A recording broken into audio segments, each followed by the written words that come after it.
Bernie Miguel sa pakikipagtulungan ng Department of Education, Kidapawan City Division, Provincial Government of Cotabato at ng Notre Dame Broadcasting Corporation. Ito ang Radyo Eskwela.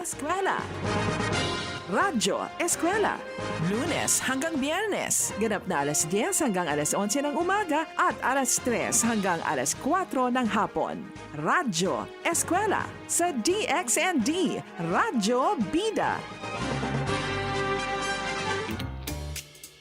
Maimbuntag Kidapawan City, maimbuntag North Cotabato. Welcome sa usap ka oras nga pagpanaguban sa atong programang Radyo Eskwela sa Radyo Bida. Sa ngalan na lamang sa Department of Education Kidapawan City Division sa pagpanguna ni SDS Omar A. Obas Seso 5 o ASDS Natividad Ocon Seso 6. Kauban ang With Love John Foundation Incorporated headed by Dr. Bernie Miguel. Welcome pag-usab. Siyempre, mao kini ang nakita nga numero unong solusyon aron mapadayon ang edukasyon. Handang isip, handa bukas. Ako si Marlon Bulasa. Usa ka maayong buntag sa ato mga suking tigpaminaw, loko probinsya sa North Cotabato. Ingon man ang atong mga tigpaminaw dinhi sa Dakbayan sa Kidapawan. Welcome na po diri sa ato ang Radyo Eskwela, ang radio-based instruction. Hatod ganato sa Kidapawan City Division, of course, the Department of Education. Our RBI coordinator, Ma'am Shirley Dua, of course, our Chief CID, good morning, Dr. Melrose Peralta, and our SGOD, Sir Remigio Orias. Welcome, maayong buntag kini si Crizaldian Sampani Binyes. Good morning. Usa ka maayong buntag kanatong tanan mga higala, hilabi na sa ato ang mga suking tagapaminaw sa ato ang mga learners grade 9 o grade 10. Good morning. Ug sa mga ginikanan, usa ka maayong buntag kaninyong tanan kini si Gladys Mir Pontongan. Ug syempre pa sa atong mga Kristiyano diha nga mga igsuon no nga naminaw karon. Murag 16 days na lang no before Christmas. Wow, excited na ba ta? Are you Okay, excited? loyo pa man no sa ato ang pandemya nga na-experience karon, still kailangan lang gihapon nato i-celebrate ang Christmas. Bisan pag dili ta mag-party, pero ato ang mga kasing-kasing ga party kay tungod kuan gini siya no. Nagugugid ato ang kasing-kasing. Nagparty atong kasing-kasing tungod i-celebrar pod nato ang tanang blessings ug syempre ang adlaw na tawhan. Of course, the sa birth ato of ang Jesus Jesus Christ. Christ. Ayan. Ang mga bata ra excited rin, di ba? No? Excited Excited ko din oy. ako. Excited mo? kayo Of ko kay course, I am very excited. Very much excited. Sige, Ayan. excited na lang food ko. Kaya Oo, excited naman alam mo, ikaw talaga ha. Alright, sa ato mga learners, we should be excited kasi nga po ay marami pang mga mangyayari, di ba, Kaubang Gladys? And as this year ends, I hope na na-enjoy gihapon no, despite of this pandemic nga atong na-experience. So I hope today you will still enjoy na maminaw course. sa ato ang mathematics. Mathematics, Ayan. grade 9 o grade Grade 10, 10. week 5. Ayan. Alright. So this will be a replay again, a review for our learners kasi nga po ay hinihintay natin yung ating mga material, the module for our grade 9 and grade 10. So hopefully, this will really help you sa atong mga learners na grade 9 and grade 10 to check your modules kung wala pa man na uli. Kaya na yung mga eskwelahan manggod ko bang Marlon nga naanay tawag niyan? Retrieval nga nahitabo. So katong mga naapa din ha, ginagunita ng iyong module for grade 9 and grade 10 week 5. This episode is for you. Yes. Siguro ato nang ipaandam no, ato na tawagon. Ipaklaro lang ko ang nahimong retrieval o distribution karon Today. elementary lang ang nagkandak kay mo man to niabot. Og adunay announcement gahapon baguhay lamang no nga dili madayon karon ang sa secondary Yes. o ubang pang mga eskwelahan kay naalagi mga kakulian nga dili malikayan. So hulat-hulat lang ta sa update ha sa ato ang mga teachers sa mga group chat sa ato mga anak, mga ginikanan, please. Dili lang ta mag-una-una. Okay, so maghulat lang ta sa update sa ato ang mga teachers kay para bisan ang dili mga mo teacher, magsalimuang. no, ang mga teacher nag-discuss gapon no. correct. Unsa man gyud ni ana. So, So, hulat lang gyud. just Basta dili wait ta lang po. mag-una-una. Okay, si ipaandam na siguro nato kay murag taas-taas na yung gining math. Mga 27 Oo. 26 minutes. Okay. Sige. Okay, mga grade 9 learners, iandam na inyong module sa Mathematics Week 5. Okay, adto na mo sa komportable nga lugar kung asa mo gusto. Kay ang pangutana, grade 9 learners, andam na ba mo? Andam na. Here we go. Kunya nawa ko ka pislit. Wait lang. Here we go. Di lagi siya mukuan. Diretso na lang ta.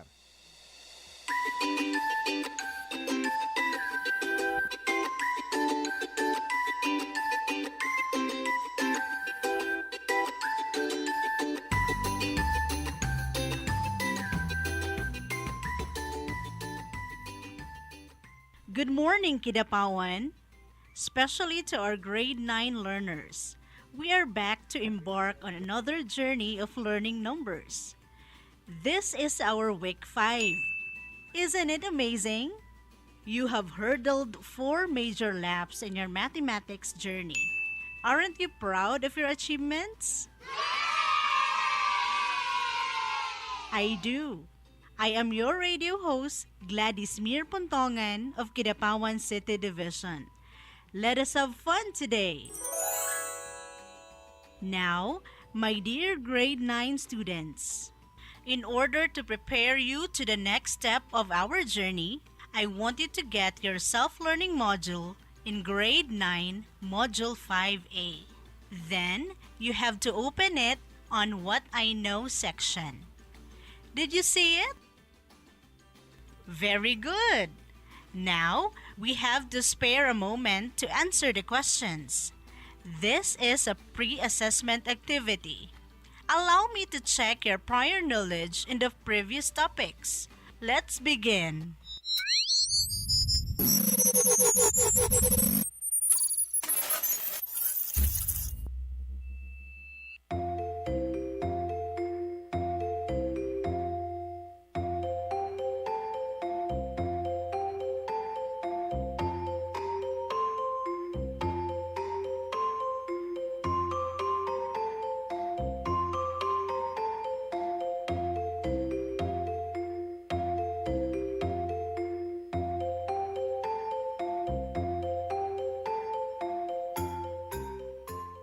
Wow! I bet that was challenging, right? But nevertheless, you have done well. I am so proud of you. Now, let me introduce our new topic on quadratic inequalities. What do you think inequalities mean? It is associated to something that is not equal. Do you still remember what symbols represent inequality? You're right. Less than, greater than, less than, or equal to. Greater than or equal to are some of the signs we use. Good job!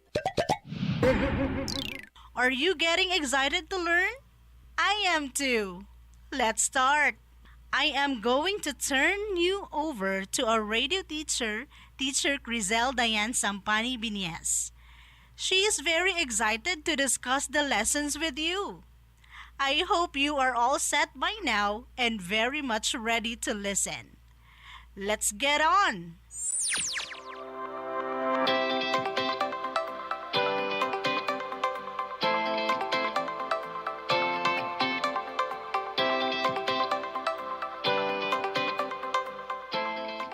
Wow! Isn't it great to learn new things and new topics in mathematics? I am so proud of you. You made it very far already. You have done well. Hence, we are now going to check our SLM on what's in section Activity 1.1. What satisfies me? Let's take one example and you do the rest, okay? What number or value do we give to make the mathematical sentence b plus 3 is less than 10? True. The value of b should be all integers to the left of 7.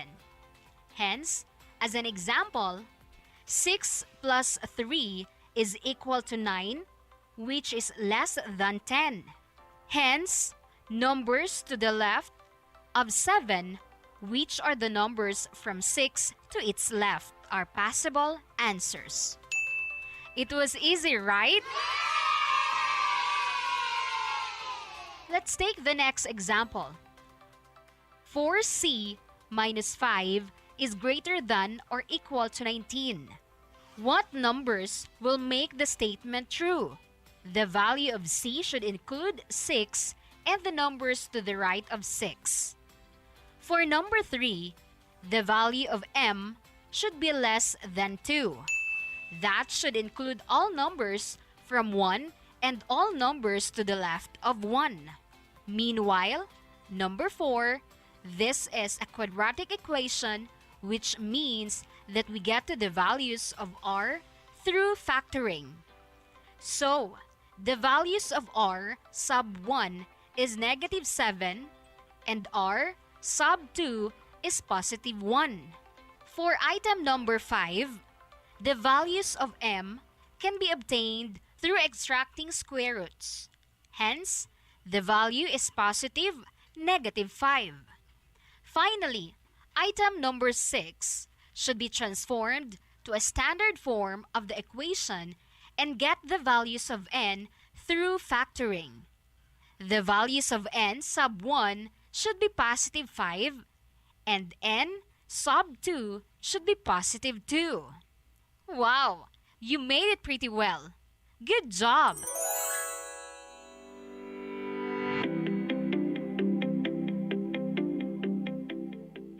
Now, let us proceed to activity 1.2. Who I am. You may look at the mathematical sentences that follow. Do you know what are they? I bet you do. Check it out. It's time to categorize them. How? Well, you have to check which mathematical sentences belong to quadratic equations, quadratic inequalities, and neither of the two. Fill the chart of the correct answers, but you have to do it in your notebook. Use your knowledge in your previous topics to answer the chart. You can make it. You may start now.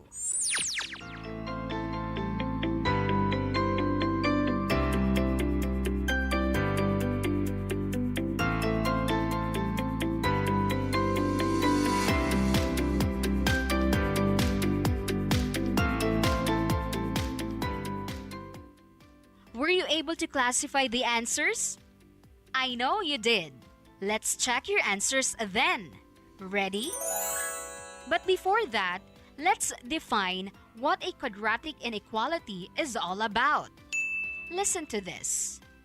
Quadratic inequalities are inequality sentences that contain a polynomial of degree 2 and inequality symbols greater than, less than, greater than or equal to, and less than or equal to.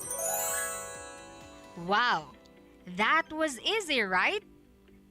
Well, quadratic equation in one variable is a mathematical sentence of degree 2 and can be written in the form of ax squared plus bx plus c equals 0, where a, b, and c are real numbers and a is not equal to 0.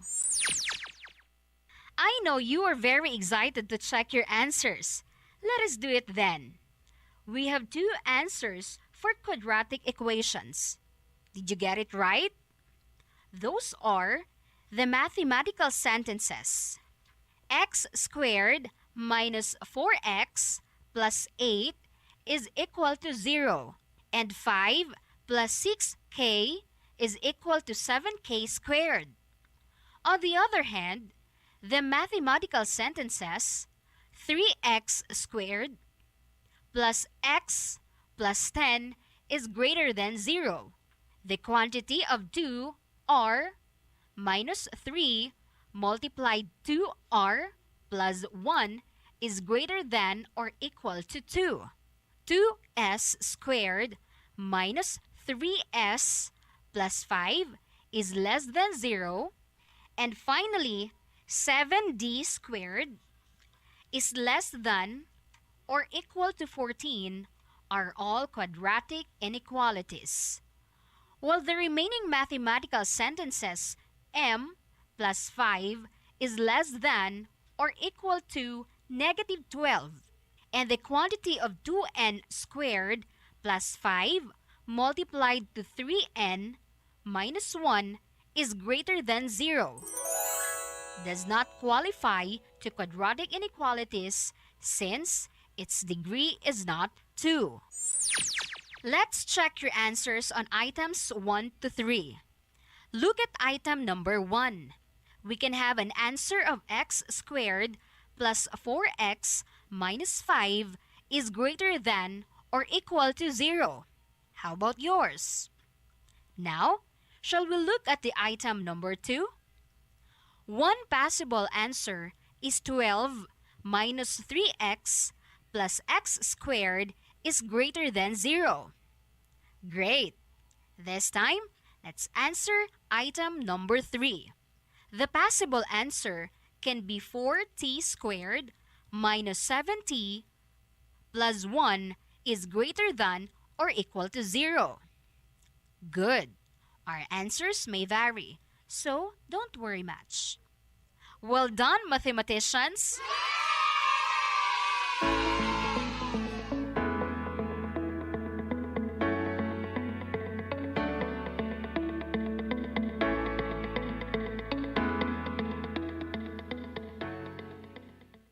This time, we are going to proceed with our next lesson on solving quadratic inequalities in one variable. We are learning a lot, aren't we? Quadratic inequalities in one variable can be written in one of the following forms, where A, B, and C are real numbers, and A is not equal to 0. This form can be written as ax squared plus bx plus c is less than or greater than or less than or equal to or greater than or equal to 0. The four inequality symbols are used instead of the equal sign, which is used in quadratic equations. These are useful in solving real-life problems. Let's take, for example, the problem given in the first example. Find the solution set of inequality x squared plus x minus 6 is greater than 0. Our solution begins with step 1, which is to change the inequality to its corresponding equality. Thus, x squared plus x minus 6 is equal to 0. Step 2. Find the roots of the said quadratic equation. Thus, gives us the factors, the quantity of x plus 3 times the quantity of x minus 2 is equal to 0, obtained through factoring. After which, we use the zero product property, which gives us x plus 3 is equal to 0 and x minus 2 is equal to 0. Applying addition property of equality presents the values of x as x is equal to negative 3 and positive 2. Then, create intervals using the roots as critical x values in dividing the number line into parts to test from the interval against the inequality. For the interval x is less than negative 3 to the negative infinity. If a number is chosen from this interval, say negative 5, replacing all the values of x with negative 5. Hence, it gives us negative 5 squared plus negative 5 minus 6 is greater than 0. After solving, it gives us the inequality 14 is greater than 0, which is a true mathematical statement. Meanwhile, the second interval, x is greater than negative 3 but less than 2.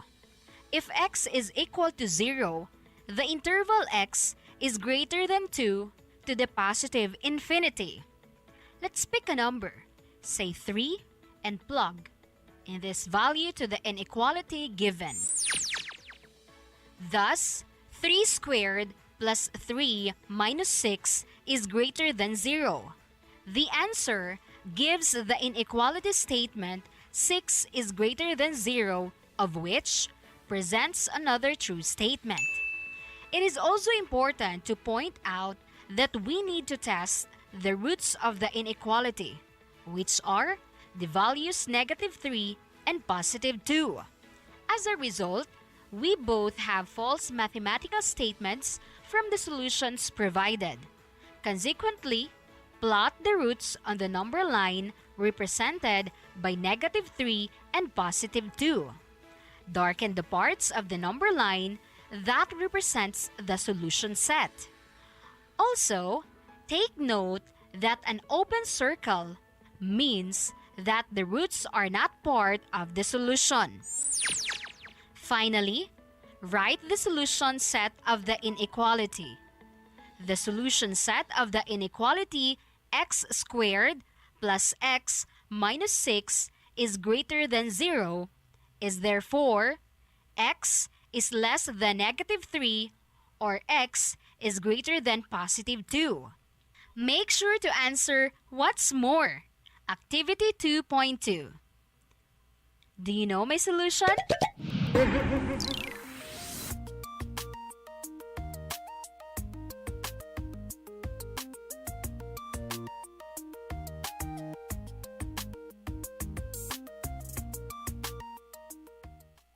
How was the discussion? Do you understand it? I bet you do. Now, without further ado, let me present Lesson 3 of this module. But before that, look at the What's New portion of the module. Describe the graphs presented by answering the questions that follow. Observe the graphs and let's discuss the answers. I'll give you a moment to think of your explanation.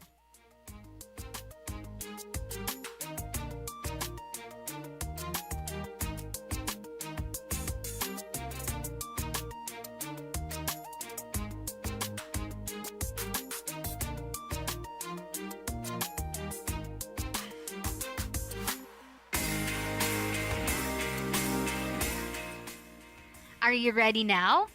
Let's discuss the answers in activity.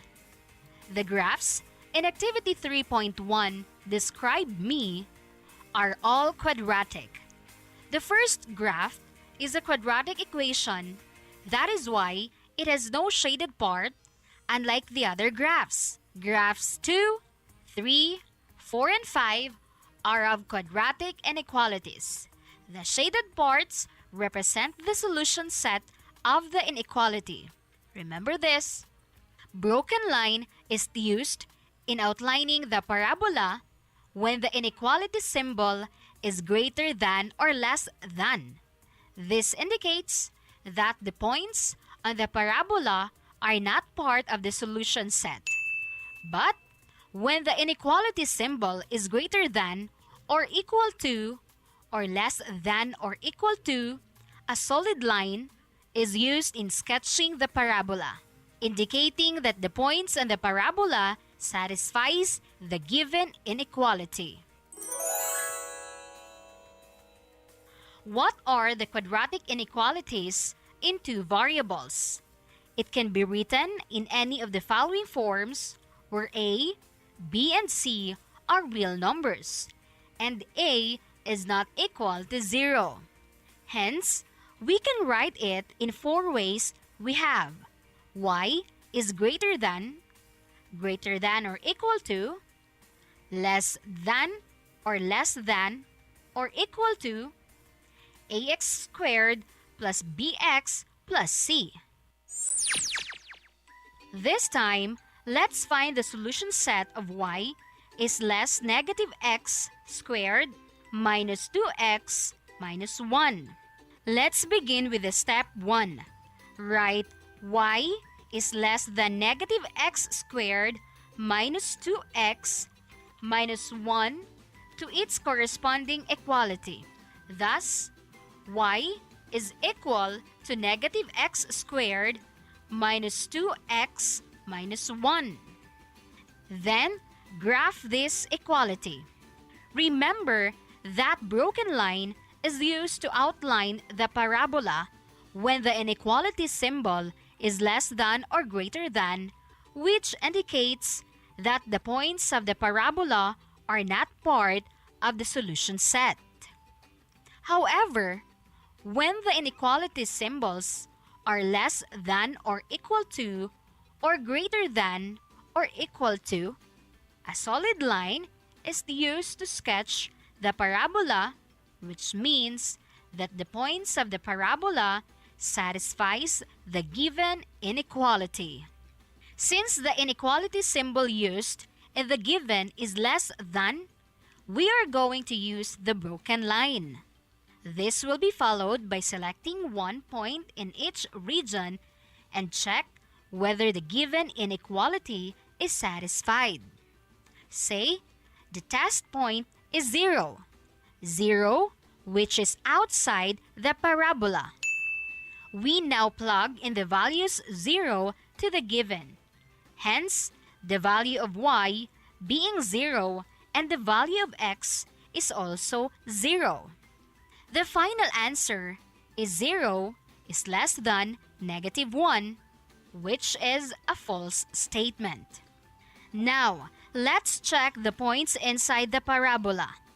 Let's use the points 0 and -3. Plug in the value of y as 0 and the values of x at -3. The solution obtained is -3 is less than -1.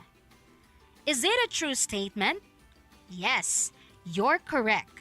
This means that we are going to shade the region inside the parabola, which further explains that all the points inside the parabola are solution sets of the inequality y is less than -x squared minus 2x minus 1. Now, let me turn you over to your radio host. Wow, that's great. I have fun listening to the discussion. How about you? I'm sure you did enjoy that. It was meaningful, right? Now, in order for you to practice what you have learned in this module, I think it is time for you to answer what's more. Activity 3.2. Do I satisfy you? Determine whether the following points are solution of the inequality y is greater than x squared minus 2, 3. Follow the process that we used in the example given. The graph of the inequality is broken line because of the inequality symbol greater than. The inequality symbol should be written in a quadratic equation and then select the points to test. First outside of the parabola, then inside of the parabola. Then determine if what part of the parabola is shaded. At this juncture, let us enumerate the solution of this given inequality. These are the letters A, B, F, G, I, and J.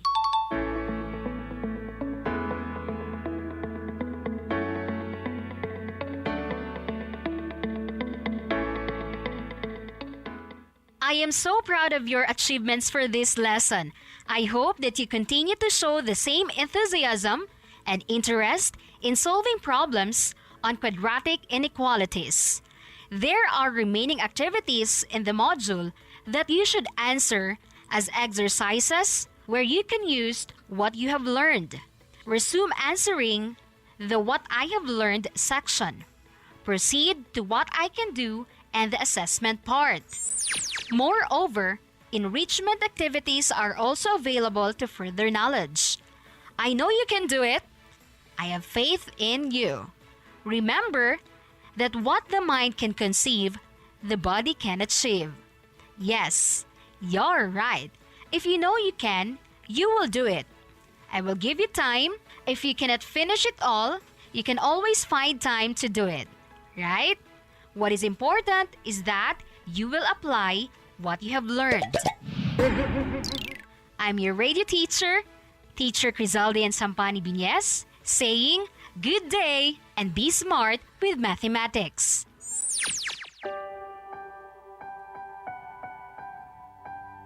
Like a small boat on the ocean, sending big waves into motion, like how a single word can make a heart. Congratulations, grade 9 learners! You are all amazing. You made another adventure in mathematics grade 9. Remember, if you forget or want to check your answer, refer to your module and ask the assistance of your subject teacher. They will be very willing to assist you in your needs. We are all in this together. We are here to help you. Hence, this ends our adventure for this week. Till the next self-learning module adventure. Good luck. God bless you always. No, I've still got a lot of fire left in me. Radyo ESKWELA.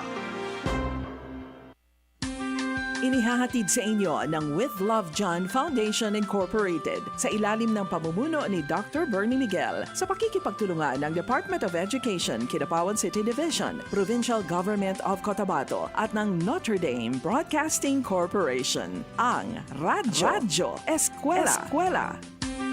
Sa kinakaharap na krisis ng ating bansa, ang pag-aaral at pagtututo ay hindi dapat mahinto. Edukasyon, ating isulong. Ito ang DepEd Radyo ESKWELA.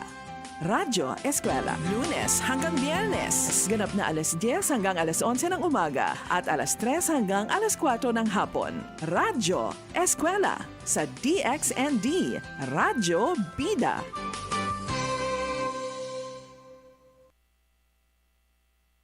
Radyo ESKWELA.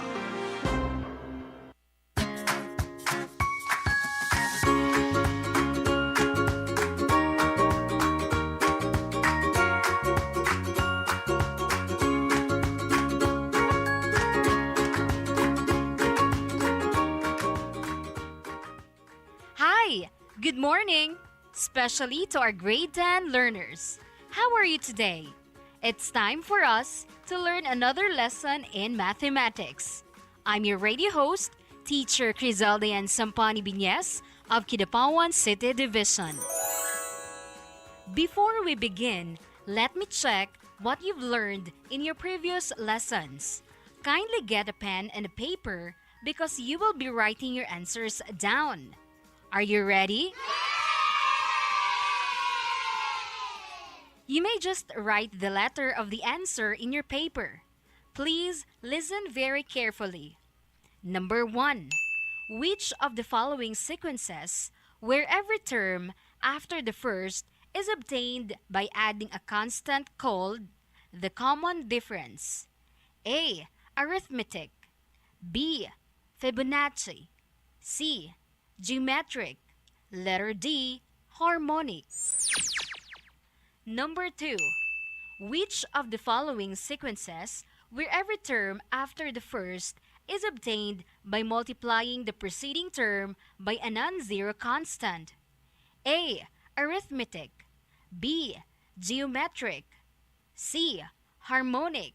Letter D. Fibonacci. Number 3. What is R in the formula of a geometric sequence? A. Common term. B. Common ratio. C. Common difference. And letter D. Common sequence. Number 4. Find the common ratio of the sequence 3, 9, 27, 81. A. 1. B. 2. C. 3. Letter D. 6. Number 5. Which of the following is a geometric sequence? A. 1, 5, 25, 125. Letter B. 1, 3, 5, 7, 9. C. 1, 1, 2, 3, 5, 8, 13. Letter D. 10 over 3. 10 over 6, 10 over 9, 10 over 5.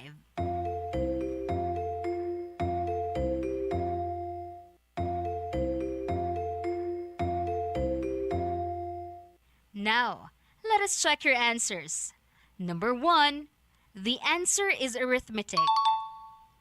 Number 2, letter B, geometric. Number 3, letter B, common ratio. Number 4, letter C, 3. And number 5, the answer is letter A, 1, 5, 25, 125. Did you get all the answers correctly, learners? Congratulations!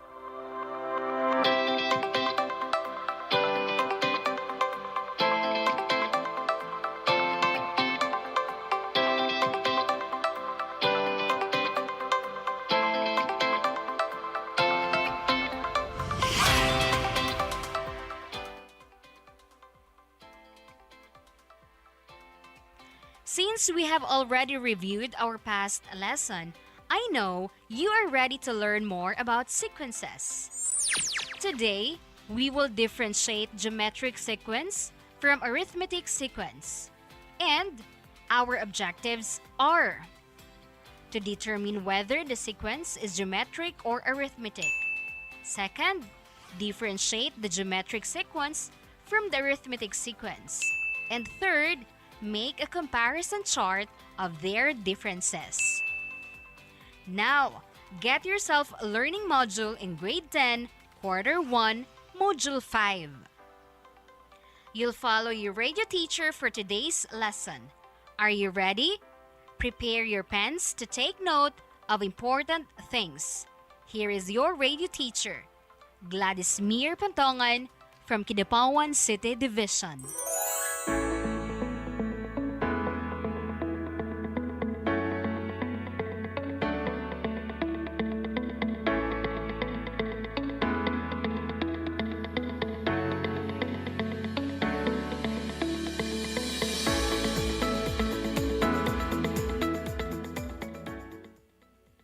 Hello, students. How are you doing? I know that you're excited with our math class today. In your self-learning module, Lesson 5, take a look at page 7, What's In. There are two boxes that contain the definition of two types of sequences. In the first box, an arithmetic sequence is defined as a sequence where every term after the first is obtained by adding a constant called the common difference. Its formula is a sub n equals a sub 1 plus n minus 1 d, where a sub 1 is the first term, a sub n is the nth term, n is the number of terms, and d is the common difference. Example of an arithmetic sequence is 2, 4, 6, 8, 10, with a common difference of 2. The second box, it contains about the geometric sequence and is defined as the sequence where each term after the first is obtained by multiplying the preceding term by a non-zero constant called common ratio. Its formula is a sub n is equal to a sub 1 times r raised to the n minus 1, where a sub n is the nth term, a sub 1 is the first term, n is the number of terms, and r is the common ratio. Example of geometric sequence is 3, 6, 12, 24, 48, and its common ratio is 2. Now, turn to page 8, Activity 1. Since this module focuses on the difference between arithmetic and geometric sequence, study the example on the table and then answer the questions that follow.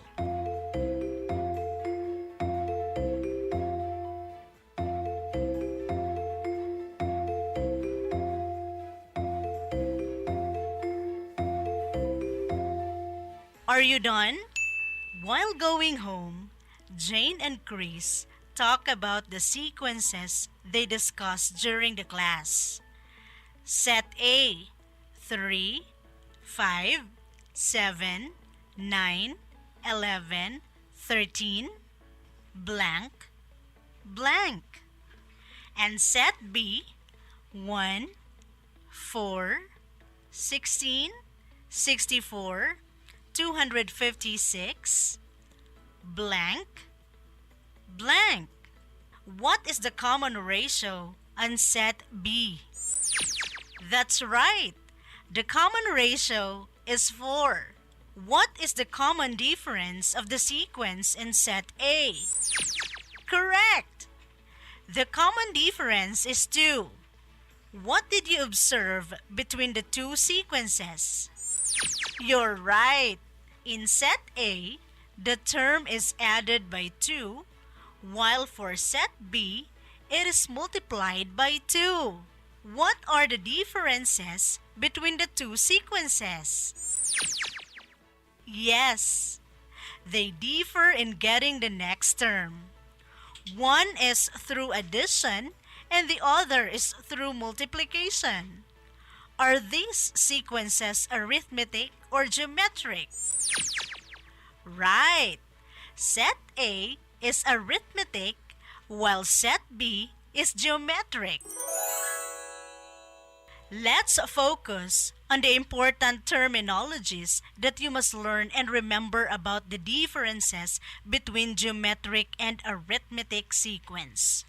First, arithmetic sequence is a sequence where every term after the first is obtained by adding a constant called the common difference. A common difference is a constant added to each term of an arithmetic sequence to obtain the next term of the sequence. A geometric sequence is a sequence where each term after the first is obtained by multiplying the preceding term by a non-zero constant called the common ratio. The common ratio is a constant multiplied to each term of a geometric sequence to obtain the next term of the sequence. Now, turn to page 9. Based on the terminologies that you've learned, what are the difference between the arithmetic sequence and geometric sequence?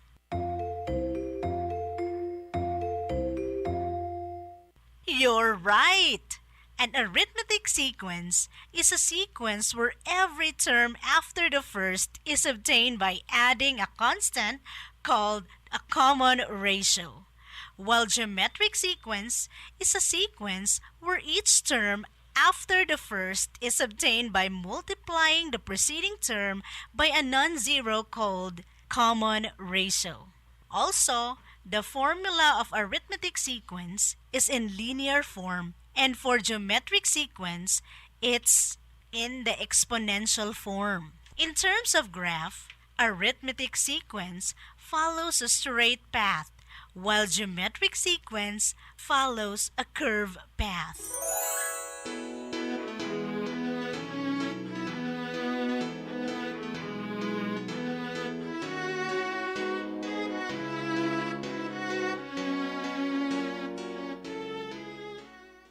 At this point, you know already some essential things about arithmetic and geometric sequence.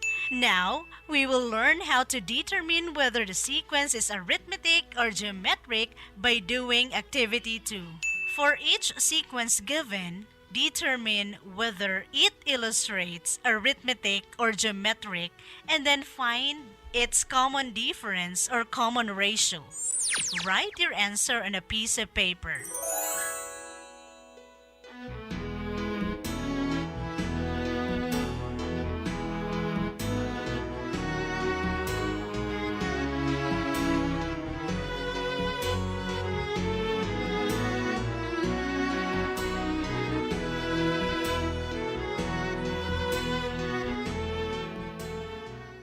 Time is up! Let's check your answers. Number 1. Arithmetic, with a common difference of -6. Number 2, arithmetic with a common difference of 4. Number 3, arithmetic with a common difference of 7. Number 4, geometric sequence with a common ratio of 2. And number 5, geometric sequence with a common ratio of -2.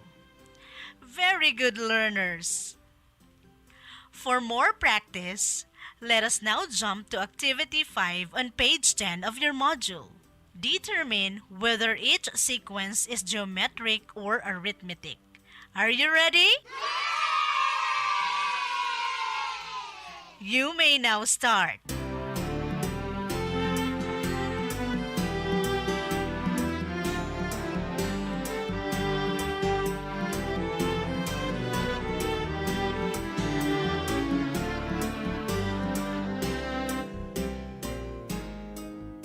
It's now time to check your answers. Number 1, arithmetic. Number 2, geometric. Number 3, geometric. Number 4, arithmetic. Number 5, arithmetic. Number 6, arithmetic. Number 7, geometric.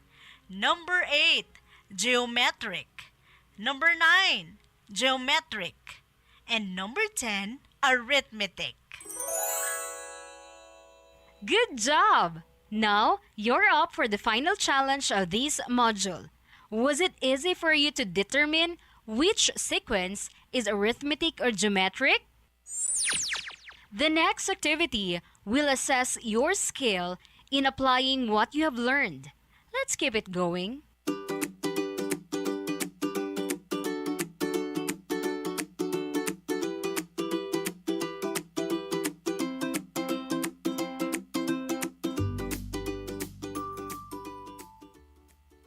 Let's move on to Activity 6 of this module, an activity that lets you apply what you have learned about the different sequence, the arithmetic and geometric sequence. Number 1, find the next 4 terms in the sequence: 3, 7, 10, 15, 19, and state whether the sequence is arithmetic or geometric.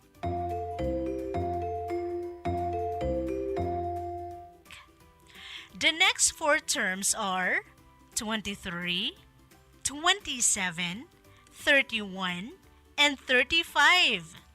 And it is a arithmetic sequence. Very good! Number 2. Find the next 4 terms in the sequence: 6, 18, 54, 162, and state whether the sequence is arithmetic or geometric.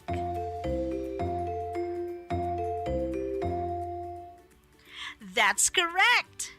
The next 4 terms are 486, 1,458, 4,374, and 13,122, and it is a geometric sequence. To further apply what you have learned about the difference between the arithmetic and geometric sequence, I will give you time to complete the statement in Activity 7 by filling the blanks with the correct word or words to make it true. Are you ready? You may now start.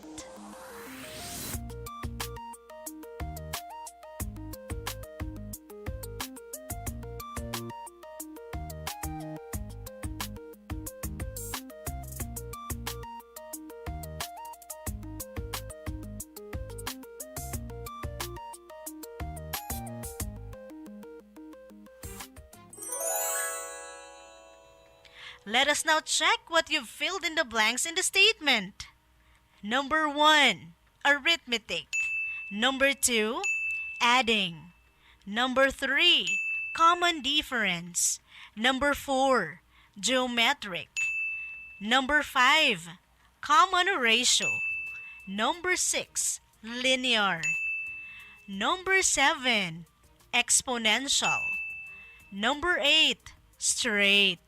Number 9, geometric. And number 10, curve.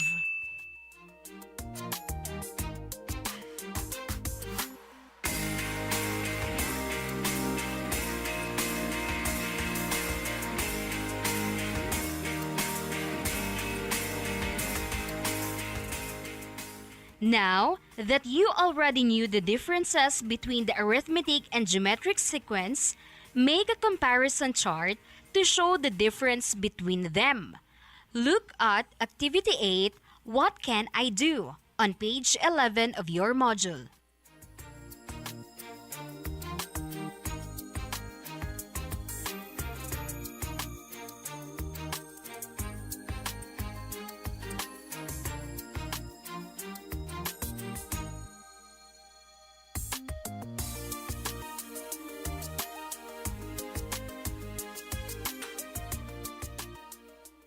Excellent!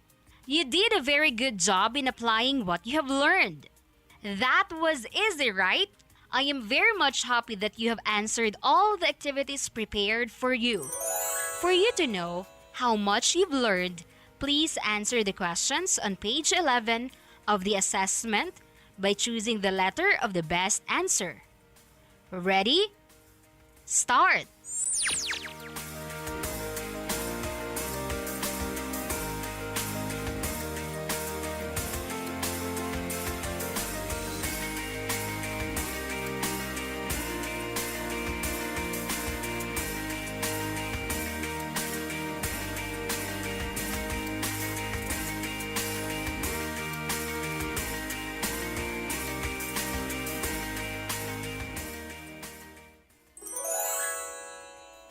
It's now time to check how much you've learned. Get ready with your answers. Number 1, letter A, adding and subtracting. Number 2, letter C, multiplied. Number 3, letter A, 15, 18, 21. Number 4, letter D, arithmetic. Number 5, letter C, 2. Number 6, letter D, 567 and 1,701. Number 7, letter A, 62. Number 8, letter D, 181. Number 9, letter A, 1,296. And number 10, letter B, 359. Did you get all the correct answers? Great job, mathematicians! Congratulations!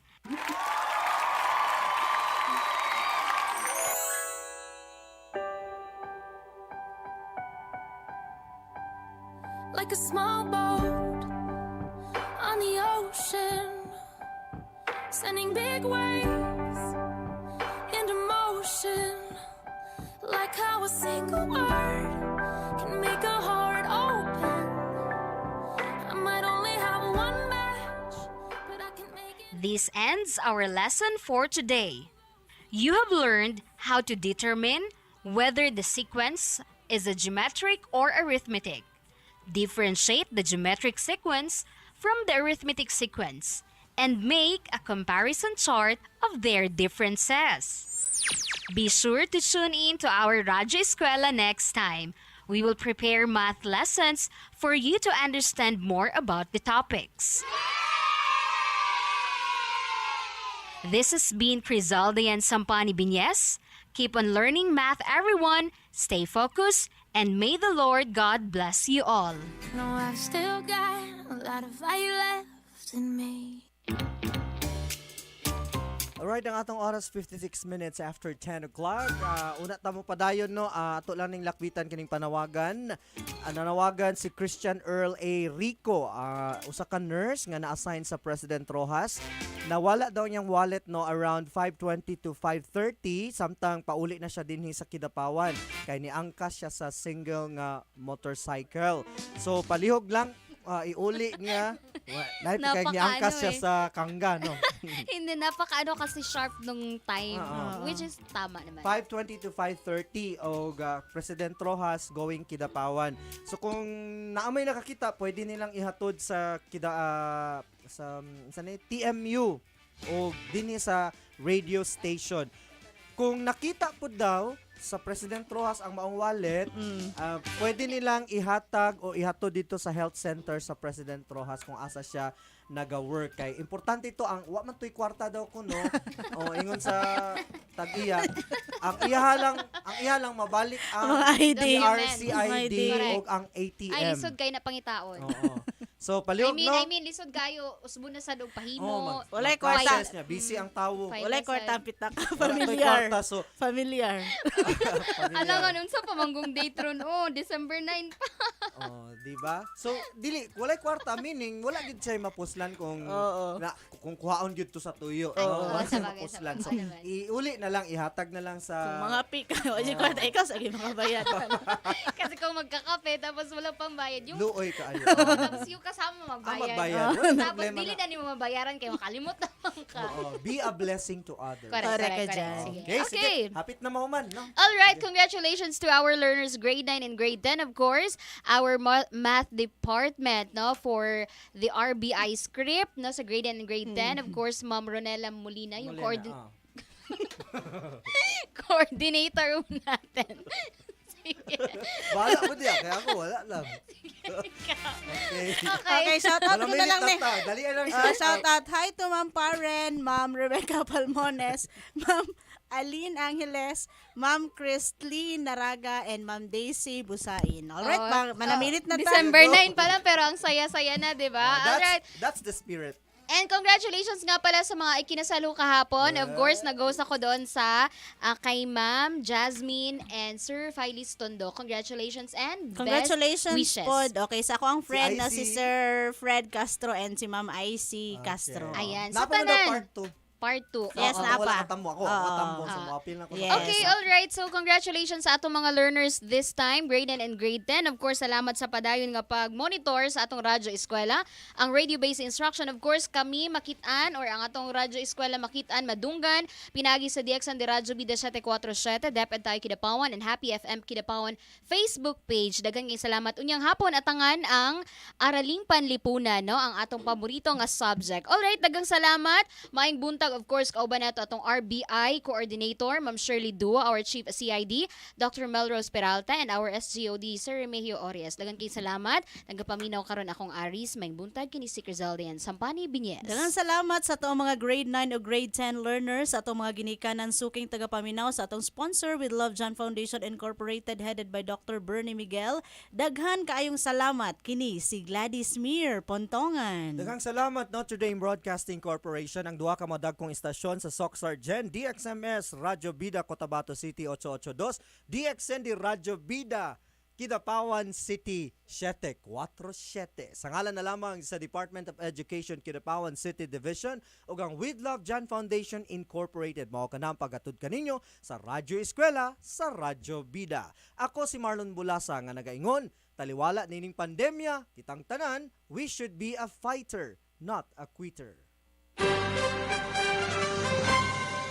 Inyong napakinggan ang Radyo Eskwela, programang inihatid ng With Love John Foundation Incorporated sa ilalim ng pamumuno ni Dr. Bernie Miguel sa pakikipagtulungan ng Department of Education, Kidapawan City Division, Provincial Government of Cotabato at ng Notre Dame Broadcasting Corporation. Radyo Eskwela, hanggang sa susunod na pagsasahing papawid. Maraming salamat. Basta Balita. Bida. Ang balitang ito ay hatid sa inyo ng BioGold.